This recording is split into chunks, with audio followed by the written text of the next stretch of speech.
दोस्तों, कल की क्लास में हमने ये पढ़ा था कि किस तरीके से जो मेरे मेटल्स हैं उनकी रिएक्टिविटी किस पे डिपेंड कर रही है और वो किस तरीके से रिएक्ट करते हैं। हर एक मेटल की एक अलग कैरेक्टरिस्टिक होती है, अलग स्पीड होती है, अलग किस तरीके से जो वह रिएक्ट करेंगे। लेकिन आज हम देखेंगे जो मेटल्स हैं और नॉन मेटल्स हैं वो किस तरीके से रिएक्ट कर रहे हैं और उसके बाद जो हमारे मेटल्स हैं किस तरीके से हम प्योरीफाई कर सकते हैं। तो हम शुरू करते हैं यहाँ पर कि जो मेरे तीन बेसिक जो सारे एलिमेंट्स होते थे उनसे हमने तीन मेन पार्ट में डिवाइड करा था, मेटल्स, नॉन मेटल्स और नोबल गैसेस। हमारे 10th के सिलेबस में यही तीन चीज़ें मेन है। जो हम हायर एजुकेशन में जाते हैं तो हमारे और भी टॉपिक्स, ट्रांजिशन एलिमेंट्स वगैरह आते हैं, लेकिन अभी के लिए हम मेटल्स, नॉन मेटल और नोबल गैसेस का कंसेप्ट देखते हैं। तो नोबल गैसेस क्या होती थी, हमने 9th क्लास में पढ़ा था ऑक्टेट रूल। अभी ऑक्टेट रूल क्या था, जब हम वैलेंसी निकालते थे तो हमें कहा जाता था कि किसी भी आखिरी जो आउटर मोस्ट शेल है उसके अंदर जो इलेक्ट्रॉन है वो या तो 8 हो या 18 हो या 2 हो, यह हमें बताया जाता था। और अगर वो नहीं होते तो हमें एक वैलेंसी का कंसेप्ट पढ़ाया गया था कि वैलेंसी कितने इलेक्ट्रॉन उसे गेन करने पड़ेंगे ताकि वो अपना ऑक्टेट पूरा करे, या वो कितने इलेक्ट्रॉन लूज कर रहा है ताकि उससे इलेक्ट्रॉन वो जो वैलेंसी है वो उसकी सेटिस्फाई हो जाए, ऑक्टेट रूल हमारा सेटिस्फाई कर जाए। तो यहाँ पर हम सबसे पहले इलेक्ट्रॉनिक कॉन्फ़िगरेशन सीखते हैं, किस तरीके से लिखी हुई है। ये एक टेबल एनसीईआरटी बुक में भी प्रेजेंट है। तो हम यहाँ पे इलेक्ट्रॉनिक कॉन्फ़िगरेशन देखते हैं। तो उसका एक फॉर्मूला हमारे पास होता था 2n² कि जो जिस नंबर की शेल है उसमें कितने इलेक्ट्रॉन आएंगे उसको पता लगाने के लिए हमारे पास ये फॉर्मूला होता था 2n²। यहाँ पर जो n है वो नंबर ऑफ शेल को बताता है कि ये इस नंबर की शेल है। जैसे k फर्स्ट शेल है, l 2 नंबर की शेल है, m तीसरे नंबर की शेल है और n चौथे नंबर की शेल है। तो जब हम इसमें देखते हैं, जैसे हमारे पास हीलियम है, और क्या बताया गया था कि जब भी इलेक्ट्रॉनिक कन्फिग्रेशन हम लिखते हैं तो जो एटॉमिक नंबर है एलिमेंट का वो हमारा काम आता है। यहाँ पे एटॉमिक नंबर मैंने पहले से लिख दिए हैं, आपको यहाँ पे लर्न होने चाहिए 20 तक। तो एटॉमिक नंबर हीलियम का 2 है, तो हमें पता है फर्स्ट शेल में कितने आने चाहिए, 2 1 का स्क्वायर 2 इलेक्ट्रॉन, यहाँ पर 2 पहले से प्रेजेंट है। तो ये जो मेरी के शेल है 2 इलेक्ट्रॉन इसमें प्रेजेंट हो गए। तो 2 पहली शेल में 2 इलेक्ट्रॉन प्रेजेंट है, ऑक्टेट रूल इसमें कंप्लीट है। हम आगे ये बात करेंगे कि इन्हें नोबल गैसेस या इनर्ट क्यों कहते हैं, INERT एक वर्ड है, वो हम आगे डिस्कस करेंगे। उसके बाद है 10 एटॉमिक नंबर। तो सेकंड वाले के लिए जब यहाँ 2 पुट करेंगे तो 2 का स्क्वायर 4 और 4 2 जा 8। तो यहाँ पे सेकंड सेल में कितने इलेक्ट्रॉन आने चाहिए, 8 इलेक्ट्रॉन। तो 2 और 8, 2 और 8 मिलके 10 इलेक्ट्रॉन हो गए, एटॉमिक नंबर 10 है। उसके बाद 18 के लिए देखते हैं। तो 18 के लिए फर्स्ट शेल में 2, सेकंड शेल में 8, थर्ड शेल में यहाँ पर 8 इलेक्ट्रॉन है। अब हमें अगर इस फॉर्मूले से जाएं तो हमें पता है कि 2 और 3 का स्क्वायर करें, ऐसा कुछ होगा, 2 3 का स्क्वायर 18 इलेक्ट्रॉन आने चाहिए, लेकिन 18 इलेक्ट्रॉन तो प्रेजेंट है ही नहीं मेरे पास आर्गन पे। तो जब आर्गन के पास 18 इलेक्ट्रॉन नहीं होते तो हमारे पास क्या रूल था ऑक्टेट, कि जो मेरी आउटर मोस्ट शेल है उसके अंदर 8 इलेक्ट्रॉन होने चाहिए। इसीलिए हमने यहाँ 8 इलेक्ट्रॉन फिलअप करके नेक्स्ट शेल में 8 इलेक्ट्रॉन फिल कर दिए। तो ये भी मेरी क्या है, एक इनर्ट गैस है, क्योंकि इसके अंदर जो इलेक्ट्रॉन चाहिए या इलेक्ट्रॉन गेन या इलेक्ट्रॉन लूज करने की कोई ज़रूरत नहीं है। पहले से ही मेरे जो एलिमेंट की इलेक्ट्रॉनिक कॉन्फ़िगरेशन है वो पूरी की तरह बैलेंस है, कोई हमें इलेक्ट्रॉन गेन लूज करने की ज़रूरत नहीं है। अब यहाँ सोडियम का इलेक्ट्रॉनिक कॉन्फ़िगरेशन देखें तो 2 8 1, तो कुछ इस तरीके से आएगी। तो अगर हमें वैलेंसी करनी होगी तो हम क्या देख रहे हैं कि यहाँ पे आउटर मोस्ट शेल में 1 इलेक्ट्रॉन है, आउटर मोस्ट शेल में 1 इलेक्ट्रॉन है। तो 1 इलेक्ट्रॉन है तो वो क्या जाएगा कि 1 इलेक्ट्रॉन लूज करना आसान है, तो वो 1 इलेक्ट्रॉन लूज करके वैलेंसी यहाँ पे +1 आ जाएगी। उसके बाद दूसरे वाले की 2 8 2 हो जाएगी। हम आगे इलेक्ट्रॉनिक कॉन्फ़िगरेशन देखें तो एल्युमिनियम का एटॉमिक नंबर 13 है, तो इसकी कॉन्फ़िगरेशन 2 8 3 होगी। ऐसी पोटेशियम है तो इसकी इलेक्ट्रॉनिक कॉन्फ़िगरेशन 2 8 9 हो जाएगी। कैल्शियम देखें तो उसकी इलेक्ट्रॉनिक कॉन्फ़िगरेशन 2 8 और 10 हो जाएगी। अच्छा, अब यहाँ पर मैं देखूँ तो मैंने आउटर मोस्ट शेल में 9 और 10 इलेक्ट्रॉन फिलअप किए गए हैं। तो यहाँ पर एक और कंसेप्ट इस तरीके से आता है कि ये जो 9 है इसकी जगह पे यहाँ 8 करके यहाँ एक इलेक्ट्रॉन हम n शेल में भेज दे। ऐसे सेम यहाँ पर हम यहाँ 8 लिख के और एक शेल 2 भेज दे, ताकि ये जो मेरे दो एलिमेंट्स हैं इन दोनों को आसानी से लूज कर सके।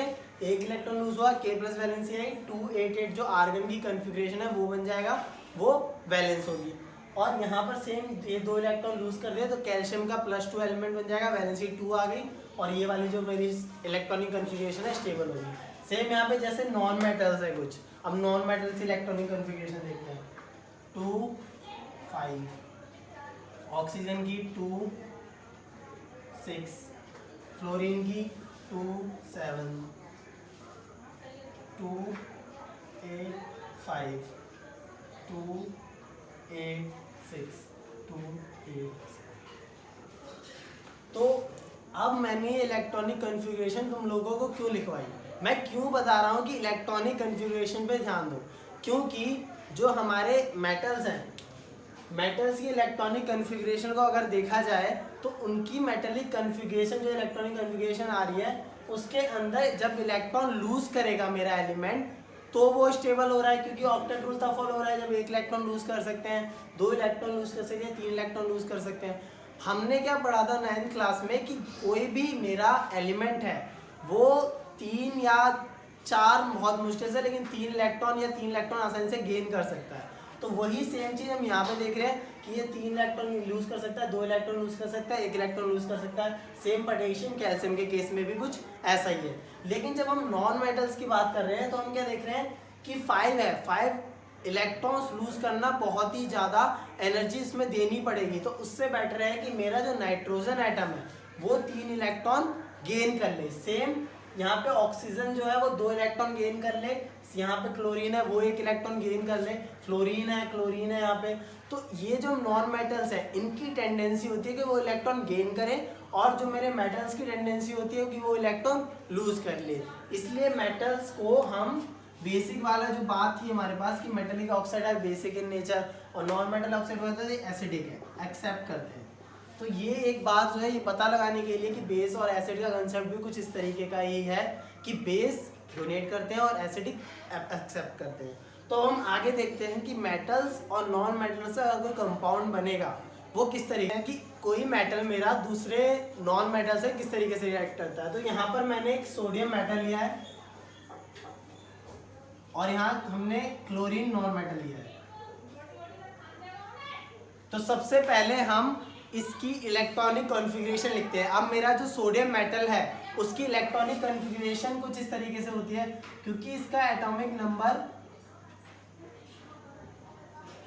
11 होता है। तो अगर हम इसकी इलेक्ट्रॉनिक कॉन्फ़िगरेशन लिखें तो 281 ये आती है।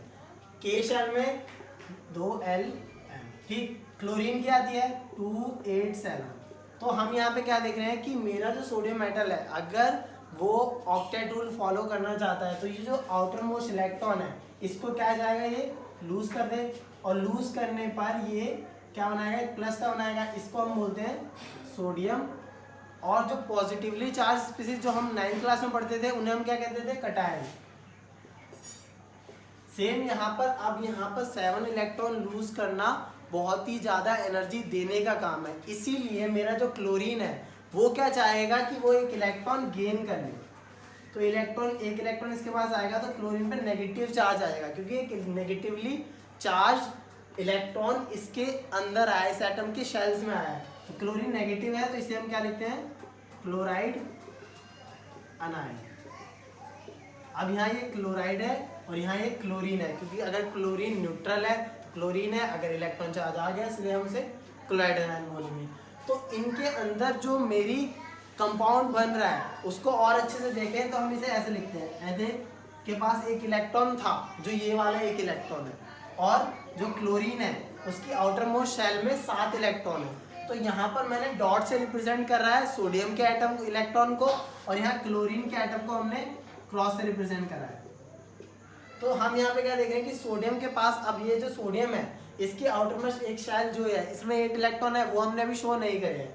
यहाँ पर जो एक इलेक्ट्रॉन है आउटर मोस्ट में ये शो करा है, और आउटर मोस्ट में 7 है तो 7 शो करा है। तो होगा क्या, ये जो सोडियम का इलेक्ट्रॉन है वो क्लोरीन के एटम के अंदर आएगा शेल में, तो यहाँ पे कंपाउंड बनेगा NaCl। इस तरह के कंपाउंड को Na कंपाउंड कहते हैं। और ज़रूरी नहीं कि एक ही सोडियम दूसरे क्लोरीन से कर रहा हो, यहाँ पर ऐसा भी हो सकता है कि मेरे पास 2 नॉन मेटल्स हों और उनकी रिएक्शन एक मेटल के साथ हो रही हो।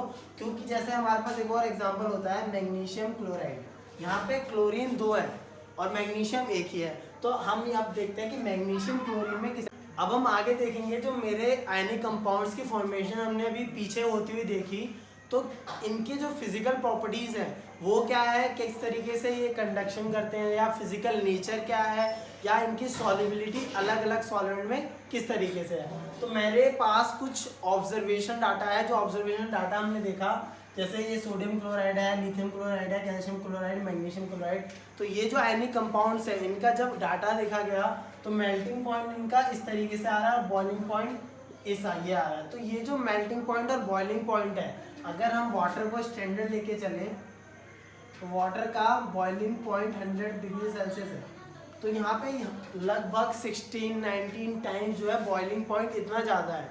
तो इससे क्या पता चल रहा है कि जो मेरे आयनिक कंपाउंड है इनके बीच में जो फोर्सेस ऑफ अट्रैक्शन है वो बहुत ज़्यादा है, हाई स्ट्रेंथ में एग्जिस्ट करते हैं इनके फोर्स बीच में। और मेल्टिंग पॉइंट में ज़्यादा होने का मतलब क्या है कि जो क्रिस्टल्स के बीच में फोर्स है वो आपस में इतने स्ट्रांग है कि आसानी से ब्रेक नहीं होते। जो मॉलिक्यूल है चाहे हम एनर्जी उसमें इतने हाई है टेम्परेचर की दे एनर्जी, तो मेरा जो मैं कंपाउंड बना है वो तब जाके ब्रेक होगा या बॉयल करेगा। तो इतना है। और उसके बाद हम फिजिकल प्रॉपर्टीज और देखें तो फिजिकल नेचर क्या होता है, सॉलिड होते हैं, सॉलिड्स ही एग्जिस्ट करते हैं सारे। सॉलिबिलिटी क्या है, सॉलिबिलिटी का मतलब क्या है कि अगर मैं किसी भी आयनिक कंपाउंड को वाटर या कोई और सॉल्वेंट है जैसे पेट्रोल तो उसमें डालूं तो क्या सॉलिबिलिटी वो दिखाते हैं। तो ये जो मेरे आयनिक कंपाउंड्स होते हैं are soluble in water, water में सॉल्युबल होते हैं। और किस तरीके से कि Na+ अलग हो जाता है, Cl- अलग हो जाता है, तो ये आसानी से डिसॉल्व हो जाते हैं।